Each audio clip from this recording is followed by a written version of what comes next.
Dear friends, dear members of the European Parliament, dear colleagues from the Council of Europe and UNHCR, it's a great pleasure to say a few words on an issue that is very dear to me.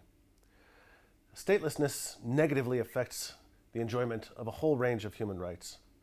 And for this reason, it's been a priority of my work since 2012, especially stateless children. There are at least 600,000 persons who are stateless in Europe today.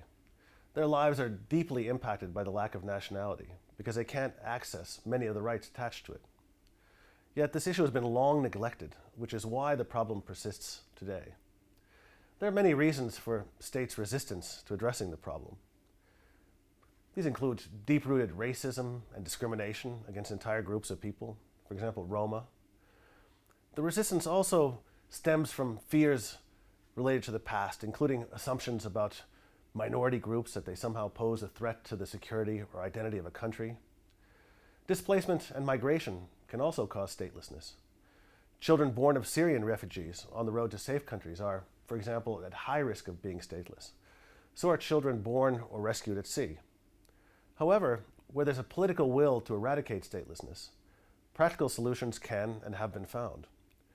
Progress in several Council of Europe member states shows that this is the case. These states have changed laws, administrative practices, and undertaken campaigns to reach out to stateless persons.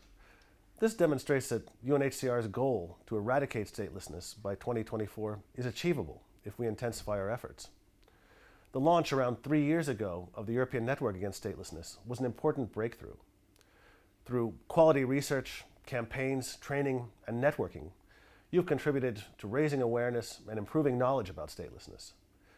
The Stateless Kids campaign was especially important. I think preventing children from becoming stateless at birth and upholding their right to a nationality is crucial if we want to break this vicious cycle of statelessness, which is transmitted generation after generation. I've raised this issue with governments in several country visits. In 2016 alone, I discussed it with the authorities of Croatia, Cyprus, and Latvia. I'll continue to raise it until the end of my mandate in 2018. Governments must no longer overlook statelessness and the consequences it has on the lives of hundreds of thousands of people.